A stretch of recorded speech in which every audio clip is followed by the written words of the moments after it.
चूंकि बाल शरीर मानव रूप उन्होंने धारण किया है तो गुरुकुल तो जाना ही है और भाई जाना ही पड़ेगा, लीला तो करनी ही है।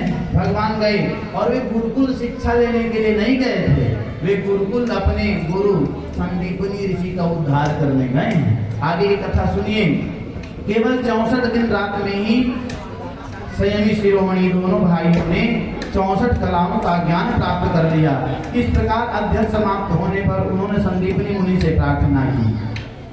संदीपनी मुनि से क्या प्रार्थना करते हैं कि संबंध कहते हैं समलक्ष राजान्नतिमानुतिम्मतिम् सम्यन्द्र पत्न्याः स महानमेमृतम् बालं प्रभावे बलवां वयोः। वे कहते हैं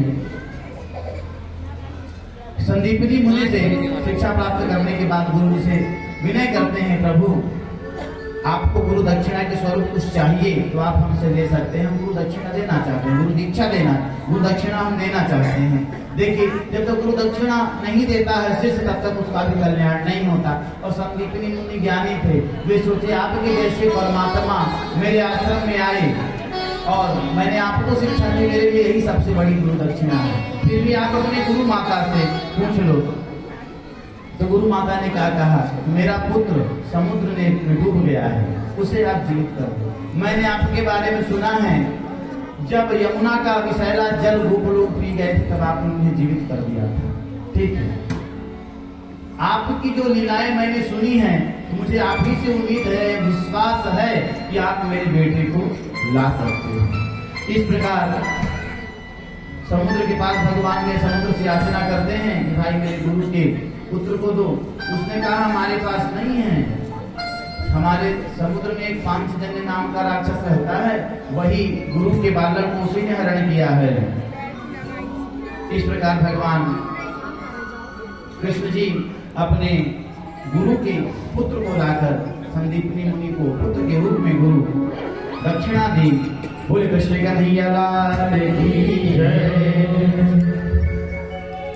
भगवान श्री कृष्ण मथुरा में रहने लगे और जब रहते हैं भगवान कृष्ण तो बड़े उदास जैसे लग रहे हैं। ठीक, उदासी का कारण क्या है, जब आप अपने प्रियजनों से दूर हो जाएं, आपको प्रेम करने वाला कोई आपसे दूर हो जाए, उदासी लगता है कि नहीं लगता है। ठीक, मन थोड़ा उदास। उद्धव पूछते हैं आप तो परम ब्रह्म परम ज्ञानी उदास क्यों हैं? तो भगवान कहते हैं मैं गोपियों के बारे में सोच रहा हूँ, गोपियों को याद करके मेरा मन बड़ा उदास हो रहा है। इसलिए नहीं कि मैं गोपियों के प्रति व्याकुल हूँ, गोपियां मेरे प्रति व्याकुल हैं। जब से मैं वृंदावन छोड़ के आया हूँ तब से गोपियां मेरा पथ देख रही हैं और सदैव मेरे लिए वे चिंतित रहती हैं। और मेरी माता तो बहुत बुरा हाल है। माता यशोदा का ऐसा हाल हो गया कृष्ण जी के जाने पर कि उनको लगता है कि मेरा लल्ला भी बहुत छोटा है और घर के पालने में सो रहा है। वे उसके लिए दधि मंथन बनाती हैं। उनका मतलब पागलों जैसे भगवान कृष्ण के प्रेम में वो पागल हो गई। उन्हें हर जगह कृष्ण ही दिखाई देते हैं और कृष्ण की सेवा ही दिखाई देती है कि मेरा लल्ला उठेगा, उसे दूध पिलाना है, उसके लिए मक्खन बनाना है। माँ यशोदा दिन रात यही करती है और इधर गोपियों की हालत और बुरी है। तो उद्धव जी कहते हैं गोपियों को ज्ञान नहीं है, अगर उन्हें ज्ञान हो जाएगा तो गोपियां अवश्य ही आपके आगे को छोड़ देंगी। तो कृष्ण भगवान कहते हैं अब ऐसा ज्ञानी उन्हें मिले कैसे जो उनको ज्ञान करा दे, मुझे मेरा याद छोड़ दे। तो कृष्ण उद्धव जी बोलते हैं मेरे को भेज दीजिए, मैं उनको ज्ञान का पाठ ऐसा पढ़ाऊंगा, ऐसा ज्ञान उपदेश दूंगा कि वो आपको याद करना भूल जाएंगे। तो कृष्ण भगवान बोले चलो ये तो आपने मेरा बहुत अच्छा काम किया, मित्र हो तो ऐसा हो जो अपने मित्र के दुख को दूर कर दे, जो अपने मित्र की चिंताओं को दूर कर दे। ठीक, तो भैया उद्धव जी जाने लगे। भगवान कृष्ण जी ने कहा इस देश में जाओगे इस रथ से तो वृंदावन में प्रवेश नहीं मिलेगा, बाहर से ही भगा देंगे, तो कैसे जाएं? तो भगवान ने कहा ये मेरा पीताम्बर पकड़ो। भगवान ने अपना वस्त्र उद्धव को पहना दिया, अपना वस्त्र पहना दिया, अपने रथ पर चढ़ा दिया और बोले अब आप जाओ। इस प्रकार जब उद्धव ब्रज में पहुंचे व्यास नंदन सुखदेव महाराज जी कहते हैं, सबसे पहले नंद बाबा ने देखा, नंद बाबा को लगा कि मेरा कृष्ण आ गया। नंद बाबा जब दौड़े दौड़े गए, जब रथ चलता है धूल उड़ते हैं, धूल में बहुत अच्छी तरीके से दिखाई नहीं दी। उद्धव को देख करके नंद बाबा को भ्रम हो गया कि मेरा कृष्ण आ गया। लेकिन जब पास गए तो देखे उनका मन भी अब अधीर हो गया कि नहीं ये मेरा कृष्ण नहीं। फिर उसको लेकर आए। नंद बाबा को उद्धव ने कई प्रकार से समझाया और उनकी मैया के बारे में पूछा तो मैया को भी दिखाया कि माँ की दशा देख लो। माँ को देख करके उद्धव कुछ बोल न पाए। उद्धव के मन में लगा, बताओ ये लोग कैसे व्यक्ति हैं, थोड़ा भी ज्ञान नहीं है। श्री कृष्ण परम ब्रह्म है। इस प्रकार माँ यशोदा उद्धव के आने पर भी उनके मन में किसी प्रकार का कोई क्षोभ या किसी प्रकार का कोई प्रेम ऐसा कुछ उमड़ा नहीं। उनके मन में तो एक ही लालसा कि मेरा कृष्ण पालने में सो रहा है। इधर नंद बाबा जी से बातचीत करने के बाद उद्धव कहाँ गए?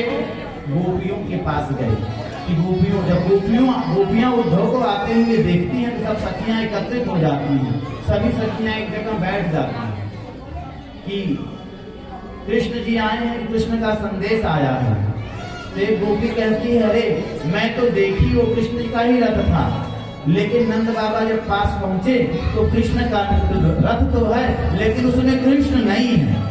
कृष्ण का संदेश वाहक उद्धव कृष्ण का संदेश लेकर के आया है।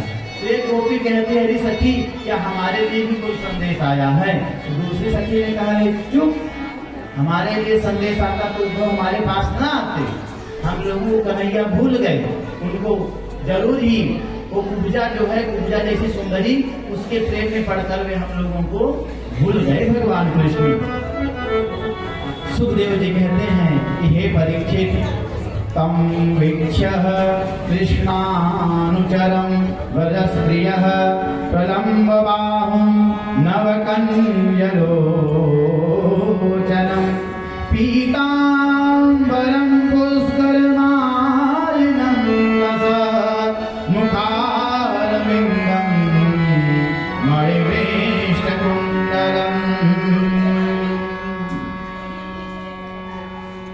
जो काने में मर्जित कुंडल झलक रहे हैं वो मुखारविंद अत्यंत प्रफुल्लित है।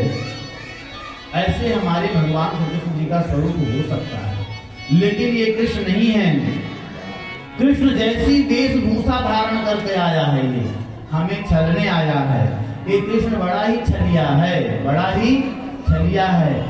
बचपन में हमको छलने से पेट भरा नहीं कि जब अपने दूत को भेजा तो अपने जैसा स्वरूप ही बनाकर भेजा। देखो अपने जैसा स्वरूप अगर बनाते नहीं तो क्या है, उनको वृंदावन में प्रवेश मिलता नहीं। देखिए भागवत में कहीं भी व्यासानंदन से सुखदेव महाराज जी ने राधिका का प्रयोग नहीं किया, राधिका शब्द लिखा नहीं। ठीक है, राधिका जी को एक उपमा दी गई, किशोरी जी कहा गया, किशोरी जी। ठीक है, अच्छा राधा शब्द लिया क्यों नहीं? क्योंकि राधा रानी गुरु हैं। किसकी गुरु है राधा रानी? व्यासनंदन से सुखदेव महाराज जी की गुरु हैं। जब व्यासनंदन से सुखदेव महाराज जी राधा नाम लेते हैं तो समाधिस्थ हो जाते हैं, वे समाधि में लग जाते हैं। तो राधा क्यों नहीं बोले, भैया परीक्षित के पास समय कितने दिन का है? 7 दिन का। 7 दिन में कथा सुनानी है। पता चला कथा सुनाने वाला ही समाधिस्थ हो गया, कथा सुनाएगा कौन? इसीलिए वो किशोरी जी कहती है। ठीक है, और आपने देखा होगा जितने अच्छे अच्छे कथावाचक हैं वो किशोरी जी का ही शरण ज्यादा लेते हैं, किशोरी जी को ही ज्यादा प्रणाम करते हैं। क्यों करते हैं मालूम है? हम सब के इष्ट देवता कौन है? कृष्ण जी। और कृष्ण का इष्ट कौन है? राधिका रानी। तो राधिका रानी का अगर कृपा हो जाए, राधे मैया का कृपा हो जाए तो कृष्ण जी कृपा करने से रुक सकते हैं क्या? नहीं। तो अब देखिए, अब जब गोपियों के पास पहुंची, गोपियों को पता तो है, अब सब गोपियां झुंड बना के इकट्ठा हो गई। अब उद्धव तो जहां आए थे प्रेम का संदेश देने, वहां सारी गोपियां इकट्ठी हुई और पहुंच गए। कौन पहुंचा? उद्धव पहुंचे। और जैसे ही उद्धव पहुंचते हैं, सारी गोपियां चारों तरफ उद्धव को घेर कर खड़ी हो गई कि मेरे लिए कृष्ण ने क्या कहा, मेरे लिए कृष्ण जी ने कोई संदेश भेजा है। अब उद्धव बोले, रे रुको रुको, हमको नीचे तो उतरने दो। उतर कर क्या कहते हैं, गायंत्र प्रिय कर्माणि रुदत्यश्च गतश्रिय यस्य संस्कृत्य संस्कृत्या यानि कैशोरबाल्यो। वो कहती है कि उद्धव कहते हैं आप तो दोनों बालकों की तरह व्यवहार कर रहे हैं। अच्छा, प्रेम के स्वरूप को जितनी गहराई से राधिका रानी जानती हैं, उतनी गहराई से कोई जानता नहीं। यदि कोई युवा बंधु भी इस वाक्य को सुनते हो तो सुनिए। हम लोग क्या है, देखिए इस संसार में जैसे आजकल प्रेम को लोग बहुत दूषित कर दिए हैं, प्रेम की परिभाषा को प्रदूषित कर दिए हैं। प्रेम का अर्थ